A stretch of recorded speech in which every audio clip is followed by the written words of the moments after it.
Hello student, welcome to online classes. मैं संजय कुमार। हम plus two का जो इकोनॉमिक्स का चैप्टर कर रहे थे उत्पादन फलन, उसको आगे करते हैं। देखो, उत्पादन फलन के जो हमने पिछली वीडियो जहाँ पर खत्म की थी, वहाँ पर मैंने आपको जो बताया था वो ये बताया था, ये जो अल्पकाल होता है और जो दीर्घकाल होता है। अल्पकाल के अंदर जो हमारा नियम लागू होता है उत्पादन फलन का, वो होता है परिवर्तनशील अनुपातों का नियम। इसके बारे में आपको बता चुका हूँ किस प्रकार अनुपात परिवर्तनशील होते हैं। क्यों? कुछ साधन स्थिर होते हैं, कुछ परिवर्तनशील होते हैं। एक साधन स्थिर, एक साधन परिवर्तनशील। अब एक साधन स्थिर है तो उसको तो स्थिर ही रखेंगे, क्योंकि उसको तो परिवर्तन कर नहीं सकते। सिर्फ जैसे हम श्रमिकों की मात्रा बढ़ा सकते हैं, इसका मतलब अनुपात चेंज हो रहे हैं ना, 1:2, 1:3, 1:4। तो कहने का मतलब है अल्पकाल के अंदर एक साधन को स्थिर रखेंगे, दूसरे की इकाई बढ़ाएंगे तो अपने आप ही अनुपात है वो परिवर्तन हो जाएंगे। इसी कारण, और ये ध्यान रखना, ये नियम सिर्फ और सिर्फ कब लागू होता है? अल्पकाल में लागू होता है, दीर्घकाल में मत कर देना। ये नियम सिर्फ और सिर्फ किस में लागू होता है? अल्पकाल में होता है। दूसरा नियम हम पढ़ रहे थे, स्थिर पैमाने का प्रतिफल।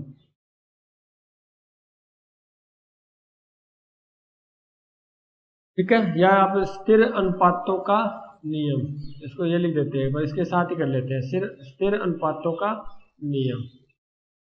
इसके अंदर क्या होते हैं? जो अनुपात होते हैं वो क्या रहते हैं? स्थिर रहते हैं, अनुपात नहीं बदलते। इसमें तो अनुपात बदल रहे हैं, 1:2, 1:3, 1:4, लेकिन दीर्घकाल के अंदर ये ध्यान रखना, ये लागू कब होता है? दीर्घकाल में लागू होता है। कब लागू होता है? दीर्घकाल में। और इसमें जो अनुपात है वो नहीं बदलते, अनुपात वही रहते हैं। जैसे मैंने कहा था, हमने एक मशीन ली, एक श्रमिक लिया, 1:1। हमने 2 मशीन ली, 2 श्रमिक लिए, तो इसका भी 1:1 होता है। हमने 3 मशीन ली, 3 श्रमिक, यानी इसका भी 1:1 होता है। यानी इसके अंदर अनुपात चेंज नहीं होते, सब में अनुपात रहता है वो 1:1। जो भी रहेगा वो अनुपात स्थिर रहेगा, अनुपात में परिवर्तन नहीं होगा। इसी कारण इसको बोलते हैं स्थिर अनुपातों का नियम। अब सिर्फ इसी के नाम पर मैं एक डायग्राम बना देता हूँ, पहले फिर आगे बढ़ते हैं। स्थिर अनुपातों के नियम का एक डायग्राम बना लेते हैं।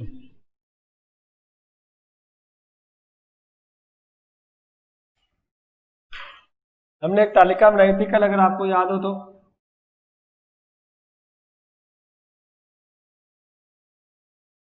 इसके अंदर से मैंने जो तालिका थी उसके अकॉर्डिंग चलते हैं। हमने तालिका थी जो यहाँ पर हमने ली थी श्रम पूंजी, और इधर ले लिया श्रम, यहाँ पूंजी और यहाँ हमने लिया श्रम।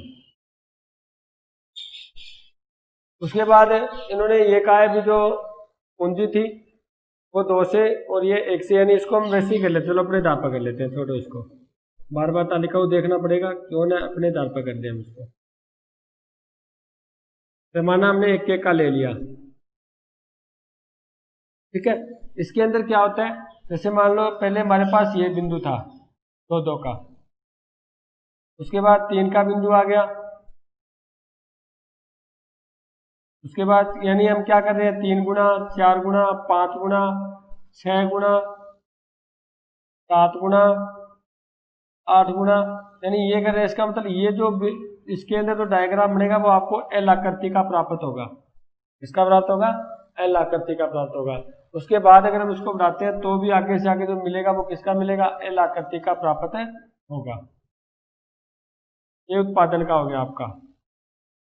ठीक है, ये हो गया आपका स्थिर अनुपातों का नियम। इसमें एल आकृति का मिलता है, क्योंकि हम इसको क्या है, बराबर इनको क्या कर रहे हैं? बढ़ा रहे हैं। और जो उत्पादन है वो भी बराबर मात्रा में स्थिर रूप से बढ़ रहा है। जैसे अपने पढ़ा था, जो दीर्घकाल में लागू होता है वो 3 प्रकार से। एक तो वर्तमान पैमाने का प्रतिफल, एक हमने पढ़ा था स्थिर पैमाने का प्रतिफल, और एक हमने पढ़ा था ह्रासमान पैमाने का प्रतिफल।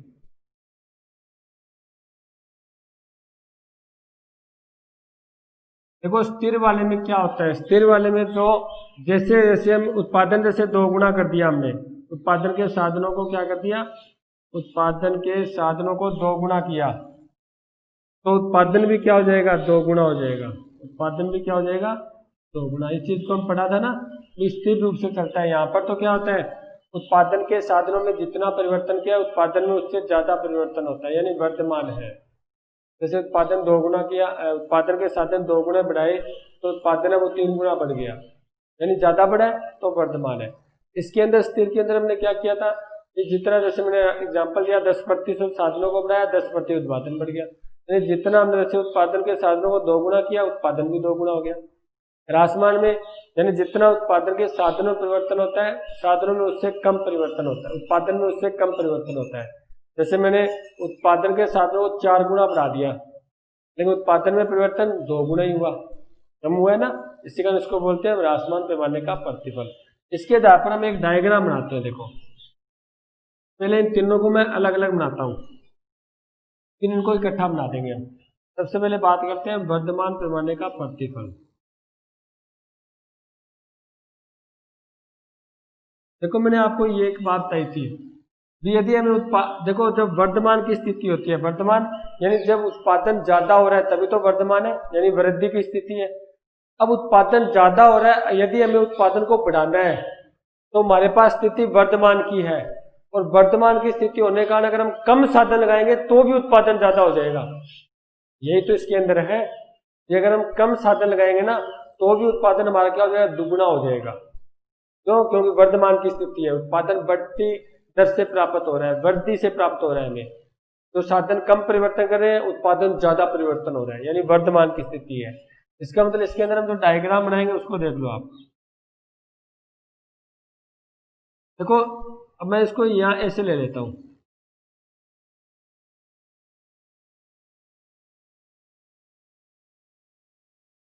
ये मैंने क्यों बनाए, देखो इनका मैंने यहां मैंने लिया एक्स वाई 2 ले लिया, यहां मैंने श्रम ले लिया क्योंकि साधनों की बात कर रहे हैं, यहां मैंने भूमि ले ली या पूंजी ले ली, ठीक है। अब जैसे जैसे मैं उत्पादन मेरे को बढ़ाना है, मान लेते हैं यहाँ 100 था, यहाँ 200 हो गया, यहाँ 300 हो गया, मेरे को उत्पादन 2 गुना करना है, उत्पादन क्या करना है, 2 गुना करना है।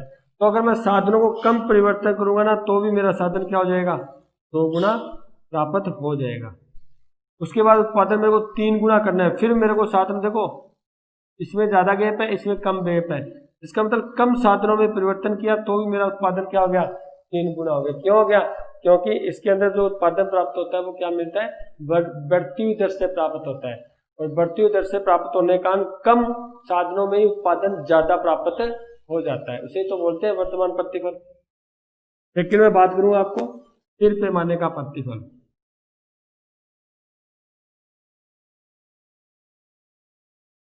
अगर हम इसकी बात करें तो मैं इसका पहले डायग्राम बना देता हूँ। परिभाषा तो हम इसकी पढ़ चुके थे। यहाँ मैं लेता हूँ श्रम को, यहाँ मैं लेता हूँ भूमि को,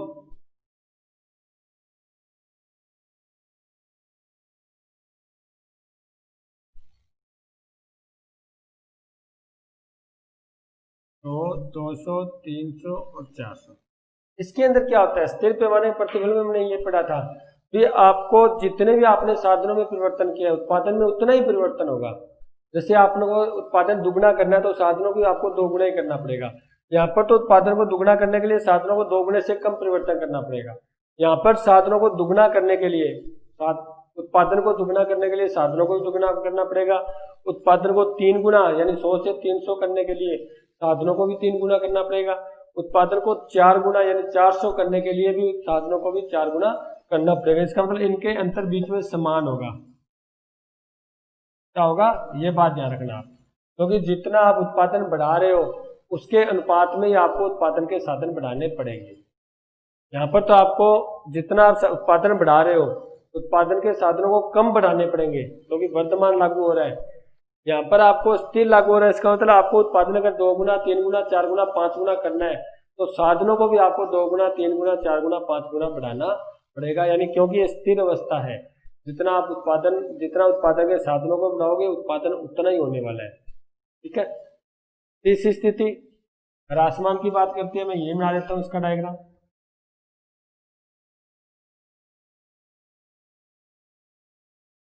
देखो ह्रासमान पैमाने वाला क्या कहते हैं, वो ये कहते हैं, इसका पहले मैं डायग्राम बना देता हूँ आपको। तो 200, 300, अब ये ह्रासमान है, ह्रासमान है इसका मतलब उत्पादन घटता हुआ प्राप्त हो रहा है। इसका मतलब जितना आप उत्पादन चाहते हो उससे ज्यादा आपको साधनों को लगाना पड़ेगा, क्योंकि कमी हो रही है, उत्पादन जो मिलेगा वो कम मिल रहा है। कम मिल रहा है, अगर आपको उत्पादन बढ़ाना है तो उत्पादन के साधनों को भी आपको क्या करना पड़ेगा, ज्यादा लेके आना पड़ेगा। यहाँ पर तो कम लेके आना पड़ेगा, तब आपका उत्पादन 2 गुना होगा। यहाँ पर इसके समान लेके आना पड़ेगा, तब उत्पादन 2 गुना होगा। यहाँ पर आपको क्या करना पड़ेगा, उत्पादन के साधनों को ज्यादा लाना पड़ेगा, यानी इसके अंदर गैप ज्यादा होगा, जैसे श्रम है और भूमि है। ऐसे अगर आपको 100 से उसको 200 2 गुना करना है तो उत्पादन के साधनों को 2 गुने से ज्यादा परिवर्तन करना पड़ेगा। अगर आपको 100 से 3 गुना 300 करना है तो आपको क्या करना पड़ेगा, आपको देखो पहले तो आपने 100 बनाने के लिए इतने श्रमिक और भूमि बढ़ाई, अब आपको 200 में से 300 करने के लिए इतना श्रमिक और भूमि और श्रमिक बढ़ाना पड़ेगा, क्योंकि जितने ज्यादा आप साधन लगाओगे तभी आपका उत्पादन हो पाएगा, वरना नहीं हो पाएगा। देखो जैसे मैं एग्जांपल देता हूं, यहाँ पर तो 2 गुना करने के लिए उत्पादन जो साधन है वो आपको 1 गुना ही बहुत है, यानी साधनों को कम लगाकर आप 2 गुना प्राप्त कर सकते हो। यहाँ पर आपको 2 गुना उत्पादन करने के लिए आपको साधनों को भी 2 गुना करना पड़ेगा, बराबर करना पड़ेगा जो स्थिर है। यहाँ पर आपको क्या करना है, यहाँ पर आपको 2 गुना उत्पादन प्राप्त करने के लिए साधनों को 3 या 4 गुना साधन लगाने पड़ेंगे। देखो यहाँ पर तो कम साधन से ही उत्पादन 2 गुना हो रहा है, यहाँ पर बराबर हो रहा है, और यहाँ पर अगर 2 गुना उत्पादन करना है तो साधनों को ज्यादा लगाना पड़ेगा, 4 गुना लगाना पड़ेगा। इसका मतलब इनके बीच का गैप क्या हो जाएगा, अगर और लेना चाहो तो ऊपर और ज्यादा चला जाएगा ये, यानी इसका बीच का गैप क्या हो जाएगा, बड़ा होता जाएगा। क्यों, क्योंकि आपको अगर उत्पादन 2 गुना करना है तो उत्पादन के साधनों को आपको ज्यादा बढ़ाना पड़ेगा। अब मैं इसको एक डायग्राम में इकट्ठा बना देता हूँ, ध्यान से देख लेना आप।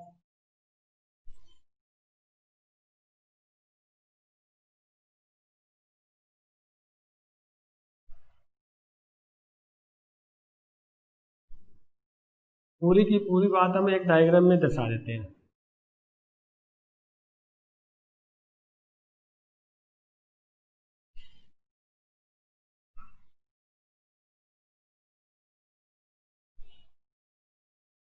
अब सुनो बात, ये क्या दर्शा रहा है आपको, आपको ये दर्शा रहा है पहली जो आपकी स्थिति है ये स्थिति, क्योंकि यहाँ पर अगर आपको उत्पादन को मैं यहाँ लिख देता हूँ 100 200 300 400 500 600 700 और 800, ठीक है। पहली स्थिति आपको ये दर्शा रही है भी 100 से 200 200 से 300 करना है तो आपको उत्पादन के साधन कम ही लगाने पड़ेंगे। यहाँ उत्पादन का साधन श्रमिक है, यहाँ मैंने पूंजी ले ली, तो उस कम लगा रहे हैं ना, इनका गैप कम है, इसका मतलब कम साधनों के द्वारा उत्पादन आपका 100 बढ़ रहा है। कम साधन लगाए तो 100 से 200 हो गए, उससे भी कम साधन लगाए 200 से 300 हो गए। क्यों, क्योंकि वर्धमान लागू है। तो ये पहली जो आपकी पहली स्टेज है, जो आपकी स्टेज है वो आपको बताती है वर्धमान पैमाने का प्रतिफल, वर्धमान पैमाने का प्रतिफल। सेकंड आपको क्या बता रही है, देखो ये सेकंड की स्थिति है, ये आपकी सेकंड स्टेज है, ये आपको बता रही है कि अगर आपको 100 का बढ़ाना है, 300 से 400 करना है, 400 से 500 करना है, 600 करना है, तो आपको उत्पादन उसी अनुपात में आपको क्या करना पड़ेगा, परिवर्तन करना पड़ेगा। देखो इन सबका गैप बराबर होता है, क्योंकि आपको उतनी ही मात्रा में क्या लगाना पड़ेगा, उत्पादन के साधनों को।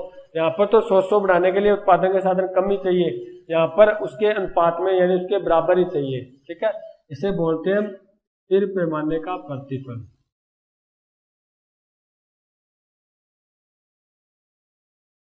अगर मैं नेक्स्ट स्टेज की बात करूं वो आपकी ये है, यहां से लेकर यहां तक, ठीक है। इसमें आपको क्या कह रहे हैं, यदि आपको 100 फिर बढ़ाना है, 100 बढ़ाना है, तो ऐसी स्थिति में आपको उत्पादन के साधनों को भी क्या करना पड़ेगा, ज्यादा लगाना पड़ेगा, क्योंकि ये ह्रासमान है। यानी आपको देखो यहाँ पर भी 100 बढ़ रहा है लेकिन कम साधनों के द्वारा, यहाँ 100 बढ़ रहा है उसके अनुपात के साधनों द्वारा, लेकिन यहाँ पर जो 100 बढ़ रहा है वो उत्पादन के साधनों को ज्यादा लगाना पड़ रहा है, ठीक है। क्यों, क्योंकि यहाँ पर जो उत्पादन मिलता है वो घटती हुई दर से प्राप्त होता है, ह्रासमान है, इसी कारण हमें उत्पादन के साधन भी क्या करने पड़ेंगे, ज्यादा लगाने पड़ेंगे। और इसी कारण इस जो आपकी थर्ड स्टेज है इसको बोलते हैं ह्रासमान पैमाने का प्रतिफल। बस आपको ये एक डायग्राम याद करना है, इसके ऊपर तीनों आपके स्पष्ट हो जाएंगे, बिल्कुल सिंपल है। तो आपको तो ये करना है, आपको ये दिखाना है 100, 200, 300, 400, 500, यानी यहाँ पर तो 100 बढ़ाने के लिए हमें कम श्रमिक लगाने पड़े, यहाँ पर 100 बढ़ाने के लिए साधनों के अनुपात में भी श्रमिक लगाने पड़े, और यहाँ पर 100 बढ़ाने के लिए हमें उत्पादन से ज्यादा क्या करना पड़ा, उत्पादन के साधनों को लगाना पड़ा या उसमें परिवर्तन करना। देखो आपका जो पैमाने का प्रतिफल है जो दीर्घकाल का एक कंप्लीट हो चुका है। ठीक है, आपको मैंने बता दिया स्थिर पैमाने का स्थिर अनुपातों का प्रतिफल आप बता दोगे जी, दीर्घकाल में अनुपात नहीं बदलते, दीर्घकाल में अनुपात सेम ही रहते हैं। जो हमने पिछली वीडियो के अंदर एक तालिका भी की थी, जो टेबल की थी आपके बुक के अंदर थी, उसके बारे में बताया था। तालिका जो आपका अनुपात था वो 1:20, 1:20, 1:20 आ रहा था। दूसरी बात आपको याद रखना है, जो ये पैमाने का प्रतिफल होता है ये 3 स्थिति होती है इसकी। एक होती है वर्तमान की स्थिति, एक होती है स्थिर की स्थिति, और एक होती है ह्रास की स्थिति। ठीक है, इसको हम 3 स्थितियों में उसको हम क्या कर सकते हैं, डिवाइड कर सकते हैं। ठीक है, अब आता है आपका नेक्स्ट अल्पकाल। अल्पकाल का जो उत्पादन फलन पढ़ने में, ये तो दीर्घकाल का उत्पादन फलन था। यदि आपसे पूछे ना दीर्घकाल उत्पादन फलन था, तो आपको ये बताना है फिर अनुपातों का नियम, पैमाने का प्रतिफल, फिर पैमाने का वर्धमान, ह्रासमान, बस ये 3 प्रकार की स्थिति बतानी है। ठीक है, दूसरा आता है आपका अल्पकाल का, और अल्पकाल में कुछ साधन स्थिर होते हैं और कुछ साधन परिवर्तनशील होते हैं। इस चीज को हम कर चुके हैं। ठीक है, उसे बोलते हैं हम परिवर्तनशील अनुपातों का नियम। क्या बोलते हैं, परिवर्तनशील अनुपातों का नियम बोलते हैं, जो मैं बता चुका हूँ आपको। जैसे अपने एक बार वो ले लेते हैं, जैसे तकनीक है।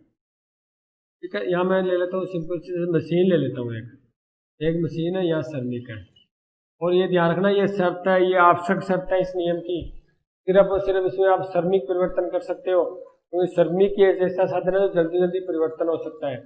जैसे यहाँ पर अपने कोई काम करवा रहे हैं, कोई काम चल रहा है, मिस्त्री का काम चल रहा है, या खेतों में या कोई फर्म के अंदर काम चल रहा है, तो ऐसी स्थिति में एक श्रमिक है तो हम 2 ले आ सकते हैं, 3 ले आ सकते हैं, कम भी कर सकते हैं, बढ़ा सकते हैं। लेकिन जो मशीन है, जो तकनीक है, उसको हम जल्दी से परिवर्तन नहीं कर सकते, उसके लिए हमें कुछ टाइम चाहिए। ठीक है, तो मान लो एक मशीन पर 2 श्रमिक काम करते थे, कितने श्रमिक काम करते हैं, 2, यानी ये अनुपात क्या था, 1:2 जब होता था जब 10 वस्तु का उत्पादन होता था, ये कह सकते हैं हम। अब हमें इससे तो परिवर्तन कर ही नहीं सकते, हम क्यों नहीं कर सकते, क्योंकि ये तो स्थिर है, क्योंकि अल्पकाल है, क्योंकि अल्पकाल है, इसलिए इसको हम परिवर्तन नहीं कर सकते। तो किसको, सिर्फ श्रमिक को परिवर्तन कर सकते हैं। तो अब जो आपका नियमानुपात क्या बना, 1:4 बन गया। फिर आपको ये तो स्थिर ही रखना है एक को, तो फिर आप श्रमिक परिवर्तन कर सकते हो। इसका अनुपात क्या बन गया, 1:6, इसका 1:8, यानी अनुपात परिवर्तन हो रहे हैं ना, इसी कारण इसको बोलते हैं परिवर्तनशील अनुपातों का नियम। अनुपात परिवर्तन हो रहा है, इसी कारण ये परिवर्तनशील अनुपातों का नियम कहा जाता है। इसकी कुछ शर्तें याद रखना, एक तो ये अल्पकाल में लागू होता है, एक बात तो ये डिक्लेयर रखना, एक तो ये अल्पकाल में लागू होता है, मैं कह देता हूँ यह अल्पकाल में लागू होता है, ये शर्तें ये ध्यान रखना, अल्पकाल में लागू होता है। दूसरी स्थिति की आप बात करोगे, इसमें एक साधन स्थिर होता है, यानी कुछ साधन स्थिर होते हैं और कुछ परिवर्तनशील होते हैं। ठीक है, और आपको यहाँ पर जो परिवर्तनशील साधन है वो श्रमिक को ज्यादा, आपको श्रमिक पर जोर देना है। तो श्रमिक को हम क्या कर सकते हैं, आसानी से परिवर्तन कर सकते हैं। कुछ बातों को हम लेकर चलेंगे तो हम क्या कर सकते हैं, इस नियम को कंप्लीट कर सकते हैं। ठीक है, चलो इस नियम को बारे में पढ़ लिया आप, क्योंकि यहाँ पर अनुपात परिवर्तन हो रहे हैं, इसी कारण इसको परिवर्तनशील अनुपातों का नियम कहते हैं। ये अल्पकाल में लागू होता है, इसके अंदर श्रमिक परिवर्तन होते हैं, एक साधन को स्थिर रखते हैं, और जब स्थिर साधनों पर परिवर्तनशील साधनों की इकाई बढ़ाते हैं। देखो मैं भी इसको लिखता हूँ, क्योंकि इकाई क्या बढ़ा रहे हैं, अरे स्थिर साधनों पर ही परिवर्तनशील साधनों की इकाई बढ़ा रहे हैं हम। पहले एक पर 2 इकाई का यूज करते हैं, 2 श्रमिक थे, एक पर ही फिर 4 लगा दिए, एक पर ही फिर 6 लगा दिए, एक पर ही फिर 8 लगा दिए। इसका मतलब जब स्थिर साधनों पर परिवर्तनशील साधनों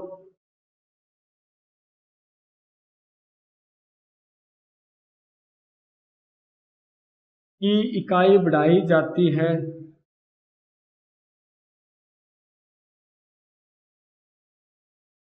ठीक है, तो जो में उत्पादन में परिवर्तन होगा, जो उत्पादन में परिवर्तन होता है यहाँ बढ़ाई जाती है, लिखा है ना, बढ़ाई जाती है, हाँ, तो अपने वृद्धि लिख देते हैं, बढ़ाई है तो वृद्धि बढ़ाई जाती है, जो क्योंकि उत्पादन की साधनों को बढ़ाएंगे तो उत्पादन तो बढ़ेगा, क्योंकि उत्पादन होता है वो साधनों के साथ ही तो उसका फलनात्मक संबंध होता है, ये पढ़ चुके हम। उत्पादन में वृद्धि अगली इकाई में, या आप ये कह सकते हो पिछली इकाई से अगली इकाई में कम प्राप्त होगा, कम प्राप्त होगा। इसका मतलब इसे बोलते हैं हम घटता हुआ सीमांत उत्पादन का नियम, घटता हुआ सीमांत उत्पादन का नियम। यानी सीमांत उत्पादन वो घटता हुआ प्राप्त होगा, क्यों? क्योंकि मान लेते हैं ये एक मशीन थी, 2 श्रमिक काम करते थे, ठीक है, उत्पादन 10 का होता था। यहाँ मशीन तो है कि अब श्रमिक 4 डाल दिए। अरे मेरी बात सुनो, जितना मशीन में ताकत होती है, जितनी मशीन में योग्यता होती है, उत्पादन तो उतना ही देगी ना। ऐसा थोड़ी है वहां पर श्रमिक बढ़ाते जाएंगे तो उत्पादन बढ़ाते जाएगी, कम तो होगा। जैसे मान लेते हैं मेरे पिताजी खेती करते थे, उत्पादन 10 क्विंटल होता था, मान लेते हैं गेहूँ मेरे मेरे खेत के अंदर। मेरे बड़े भैया भैया भी थे, वो भी खेती करने लग गए, कितने और लगे, चलो काम थोड़ा टाइम पर होने लग गया तो 12 क्विंटल हो गए। अब मैं और अगर खेती में लग जाऊंगा तो ये थोड़ी है, भूमि अगर सारे लग जाएंगे तो भूमि ज्यादा उत्पादन करने लग जाएगी। अरे भूमि की जितनी योग्यता होती है उत्पादन तो उतना ही दे पाएगी, उससे ज्यादा थोड़ी दे देगी। तो मान लो 10 जने लग गए तो भूमि 10 को 10 से गुना कर दिया, 100 क्विंटल उत्पादन होने लग गया, ऐसा थोड़ी होता है। इसका मतलब इसके अंदर जो उत्पादन होता है वो घटती हुई दर से मिलता है, यानी जो इसकी जो सीमांत उत्पादन होता है वो क्या होता है, घटता होता है। इसी कारण इसको घटता हुआ सीमांत उत्पादन का नियम भी बोलते हैं, ध्यान रखना। कि जैसे जैसे हम स्थिर साधनों पर परिवर्तनशील साधनों की इकाई को बढ़ाते हैं, वैसे वैसे जो उत्पादन मिलेगा वो घटती हुई दर से प्राप्त होगा। या आप ये भी लिख सकते हो, जो उत्पादन मिलेगा अगली इकाई में वो पिछली इकाई से कम प्राप्त होगा, यानी घटती हुई दर से प्राप्त होगा। जैसे हमने एक टेबल बनाते हैं, ये इसका अर्थ अभी ये लिखना आपको। एक तो ये लिखना है परिवर्तनशील अनुपातों का नियम, क्योंकि इससे अनुपात परिवर्तन हो जाते हैं अल्पकाल में। एक आपको ये लिखना है भी इससे सीमांत उत्पादन हो रहा है, जैसे जैसे इकाई परिवर्तन करोगे उससे सीमांत उत्पादन होगा। सीमांत होता है अगली इकाई से, सीमांत उत्पादन यानी अगली इकाई से जो आपको उत्पादन मिलेगा वो पिछली इकाई से कम प्राप्त होगा। कैसे? अब हम एक तालिका करते हैं, एक डायग्राम, वो अपने टेबल बनाते हैं, उसको ध्यान से देख लेना, आपको पूरा पता चल जाएगा इस नियम का। जो आपकी बुक के अंदर दे रखी है उसी टेबल को बनाते हैं। आपकी बुक के अंदर टेबल दे रखी है, अलग को दे रखी है, यहाँ भूमि ले रखा है जो हेक्टेयर में है, ठीक है। उसके बाद आपको दे रखा है यहाँ पर श्रम के घंटे, और यहाँ दे रखा है उत्पादन, ठीक है। यहाँ पर आपको भूमि दे रखी है वो 5 हेक्टेयर दे रखी है। कितनी दे रखी है? 5 हेक्टेयर भूमि। अब मेरे को ये बताओ कि हम क्या पढ़ रहे हैं, हम अल्पकाल पढ़ रहे हैं। क्या पढ़ रहे हैं? अल्पकाल। और अल्पकाल में भूमि क्या होती है? स्थिर होती है, और श्रम क्या होते हैं? परिवर्तनशील होते हैं। इसका मतलब अगर भूमि पहली इकाई में 5 है, दूसरी में भी 5 होगी, ये तो आपको डाउट, ये तो रखना ही नहीं है आपको, क्योंकि अल्पकाल में एक साधन में तो स्थिर ही रखना है हमें। तो ये तो 5 होगी, इसको थोड़ी परिवर्तन कर देंगे हम तो सिर्फ श्रम को परिवर्तन कर सकते हैं, भूमि को परिवर्तन नहीं कर सकते। ऐसे थोड़ी है कोई रबड़ है, उसको अगर खींचेंगे तो भूमि बड़ी हो जाएगी, या उसको सिकुड़ जाएगी तो छोटी हो जाएगी, ऐसा तो होगा नहीं। जितनी भूमि है उतनी रहेगी। इसका मतलब यहाँ पर भूमि क्या रहेगी? स्थिर साधन के रूप में रहेगी। तो हम परिवर्तन सिर्फ किस में कर सकते हैं? श्रम के घंटे में कर सकते हैं। अब मैं एक छोटा सा एग्जाम्पल लेता हूँ। मान लेते हैं भूमि मेरे 5 है, मेरे पास हेक्टेयर, और श्रम है घंटे वो 0। इसका मतलब कोई श्रमिक काम नहीं कर रहा, तो उत्पादन कितना होगा? जब मैं अपने घर पर मशीन ला के रख देता हूँ, ठीक है, जब उसको कुछ चलाने वाला ही नहीं होगा तो वो उत्पादन दे देगी क्या? नहीं दे पाएगी। अब मेरे पास भूमि तो है लेकिन उस पर मैंने कोई श्रम ही नहीं लगाया, इसका मतलब ऐसी स्थिति में उत्पादन भी क्या होगा? शून्य होगा। यानी आपको दोनों साधन चाहिए, स्थिर साधन भी चाहिए और परिवर्तनशील साधन भी चाहिए, तब जाके आपका उत्पादन होना शुरू होगा। और इधर श्रम के घंटे दे रखे हैं तो इकाई के आधार पर 1 2 3 4 5 6 और 7, यहाँ पर एक को बना लेते हैं।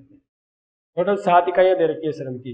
इधर आपको दे रखा है उत्पादन, यहाँ पर 0 2, उसके बाद आपका 6 12 18, 6 12 और 18, उसके बाद आपको तालिका दे रखी है 20 20 14। ये होता है अधिकतम उत्पादन। क्या होता है? अधिकतम उत्पादन। उसके बाद उत्पादन बढ़ेगा नहीं घटेगा। ठीक है, अब देखते हैं इसके अंदर दो बातें की थी हमने, एक तो ये परिवर्तनशील अनुपातों का नियम, यानी इसमें जो अनुपात होते हैं वो परिवर्तनशील होते हैं। अनुपात क्या होते हैं? परिवर्तनशील होते हैं। दूसरी बात मैंने क्या की थी, जैसे जैसे हम स्थिर साधनों पर परिवर्तनशील साधनों की इकाई बढ़ाएंगे वैसे वैसे जो सीमांत उत्पादन मिलेगा, सीमांत उत्पादन मिलेगा वो क्या मिलेगा? घटती हुई दर से मिलेगा।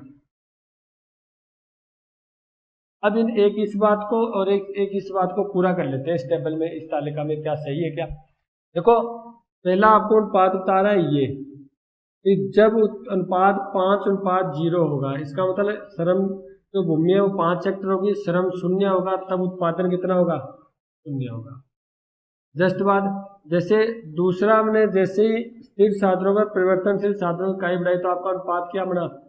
5:1। यहाँ क्या था? 5:0।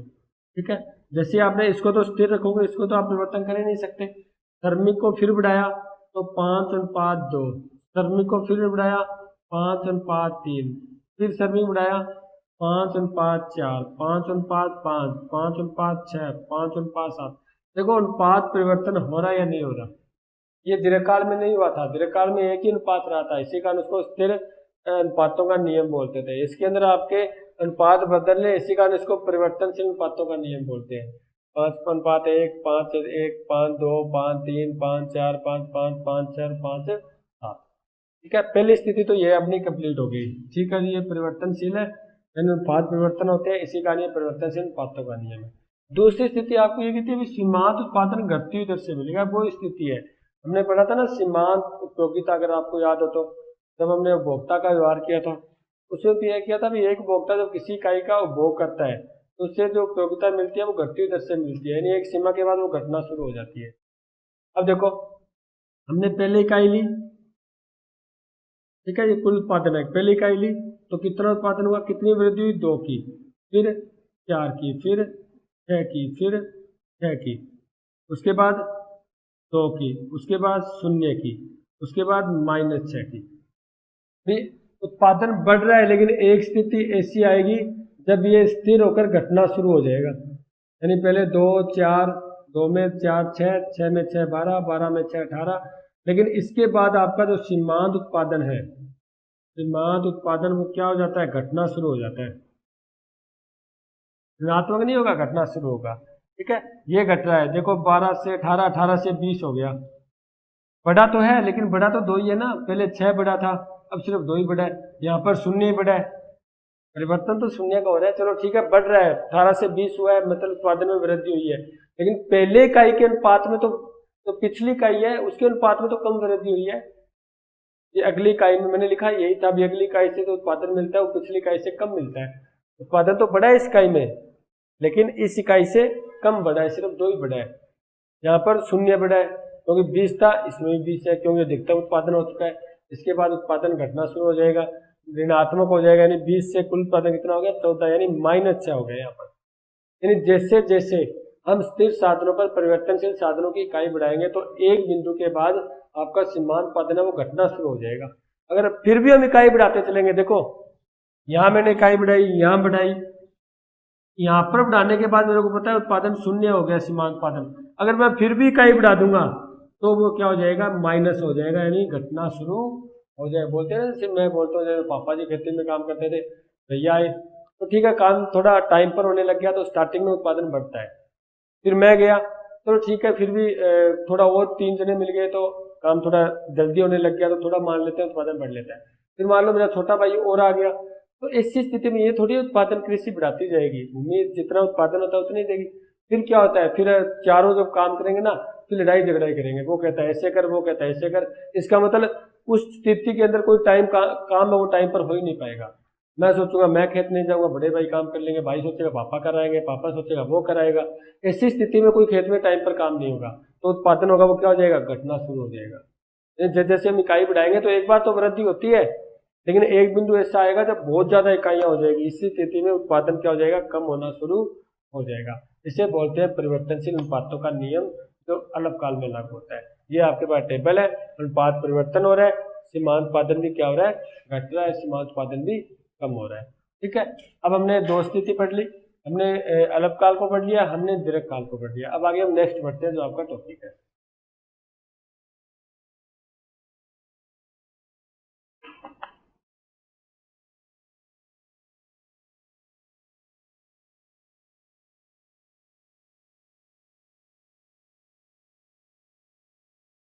देखो आप आगे जो आपको टॉपिक दे रखा है वो दे रखा है, एक छोटा टॉपिक है उत्पादन फलन का महत्व।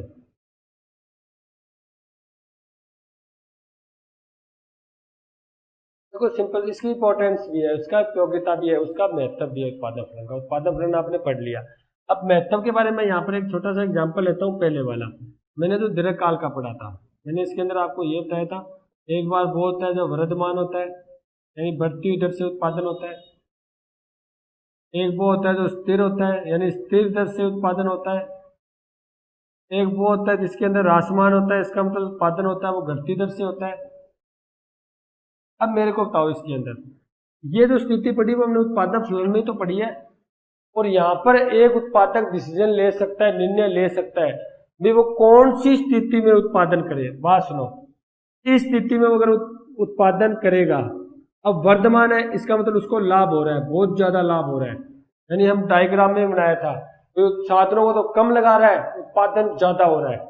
तो कोई व्यक्ति चाहेगा भी वो उत्पादन करना बंद कर दे? अरे वो तो सोचेगा भी और ज्यादा श्रमिक लगाऊं, और ज्यादा उत्पादन बढ़ाऊं। क्यों? क्योंकि उत्पादक का जो मेन उद्देश्य होता है वो क्या होता है, अधिकतम लाभ प्राप्त करना या अधिकतम उत्पादन प्राप्त करना। तो ये भी स्थिति स्थिरता की नहीं है, यानी इसके अंदर भी उत्पादक क्या करेगा, साधनों में परिवर्तन करेगा, साधनों में परिवर्तन करेगा, यानी साधनों को बढ़ाएगा।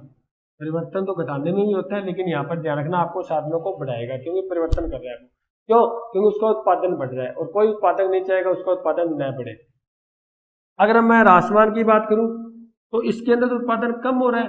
क्या एक उत्पादक चाहता है कि उत्पादन उसका उत्पादन कम हो जाए? यानी ऐसी स्थिति में वो उत्पादन को क्या करेगा, घटाएगा।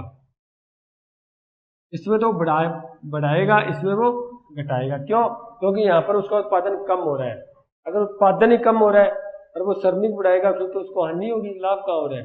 जैसे मैंने आपको एग्जांपल दिया था, उत्पादन को 2 गुना करना है और तो वो श्रमिक साधन है उसको वो 4 गुना कर देता है। देखो श्रमिक को तो ज्यादा बढ़ा रहा है, उत्पादन कम बढ़ रहा है, तो ऐसी स्थिति में उसको हानि होगी क्योंकि लागत ज्यादा बढ़ रही है, तो साधन ज्यादा बढ़ाया है, उससे उत्पादन कम हो रहा है, इसका मतलब उसको कोई इनकम नहीं हो रही। ठीक है, ऐसी स्थिति में यहाँ से वो उत्पादन को घटा देगा। तो वो कहाँ पर रहेगा, जहां पर स्थिर उत्पादन यानी उत्पादन के साधनों के अनुपात में ही, उत्पादन के साधन के अनुपात में ही उत्पादन प्राप्त होता है। यानी ये इसका महत्व है या नहीं? यानी एक उत्पादक निर्णय ले लेता है कि उसको कहाँ तक उत्पादन करना है, कौन सी स्थिति में उत्पादन करना है। ये सिर्फ उत्पादन फलन ही बताता है, तो उसको इस स्थिति में उत्पादन करना है, इस स्थिति में करना है या इस स्थिति में करना है। ठीक है, अगर इसी के आधार पर मैं आपको अल्पकाल की बात करूं, अल्पकाल के अंदर अभी पढ़ के आए हम, पहले जैसे सीमांत उत्पादन 2 था, 4 था, 6 था, ठीक है, फिर 12 हुआ, उसके बाद 18, 20, फिर आपका हो गया था इसके अंदर 14। अब सुनो बात, उत्पादक इस स्थिति में उत्पादन को बढ़ाएगा। क्यों बढ़ाएगा? क्योंकि यहाँ पर उसका उत्पादन अभी तक बढ़ रहा है और उत्पादक चाहेगा भी उसका उत्पादन बढ़े। ठीक है, इस स्थिति में उत्पादक कभी उत्पादन नहीं करेगा। क्यों? क्योंकि यहाँ तो उत्पादन -6 हो गया। उत्पादक ये थोड़ा चाहेगा उसका उत्पादन कम हो जाए, तो वो कहाँ उत्पादन करेगा, जहां पर अधिकतम उत्पादन हो, जहां पर अधिकतम उत्पादन का बिंदु आ जाता है। उसके बाद उत्पादन नहीं बढ़ता है, मतलब न तो वो अगली स्टेज में जाएगा न वो इस स्टेज में रहेगा। इस स्टेज के अंदर तो वो उत्पादन को बढ़ाएगा और इस स्टेज में उत्पादन को घटाएगा, क्योंकि ये माइनस में जा रहा है। तो कौन सी स्थिति में रहेगा, अधिकतम उत्पादन के बिंदु की स्थिति में रहेगा। ये आगे हम पढ़ेंगे भी, उत्पादक के बारे में पढ़ेंगे हम, उत्पादक का समय पढ़ेंगे। तो इसके अंदर भी निर्णय लेने में महत्व हुआ या नहीं हुआ, इसका मतलब उत्पादन फलन है, उससे द्वारा एक उत्पादक निर्णय ले सकता है भी कौन सी वस्तु का उत्पादन करे, कैसे। क्योंकि हमारी मेन यही तो समस्या, पहले लेसन में यही तो पढ़ के आए हैं, किसका उत्पादन करें, कितनी मात्रा में उत्पादन करें, किसके द्वारा उत्पादन करें, किसके लिए उत्पादन करें, यही तो मेन समस्या थी। तो इसके द्वारा एक उत्पादक को पता चल जाता है भी अल्पकाल में कहाँ पर उत्पादन करेगा और दीर्घकाल में कहाँ पर उत्पादन करेगा। ठीक है डियर स्टूडेंट, ये आपका जो लेसन है ये कंप्लीट हो चुका है उत्पादन फलन। उसके बाद जो नेक्स्ट लेसन है वो नेक्स्ट वीडियो में करेंगे। Thank you.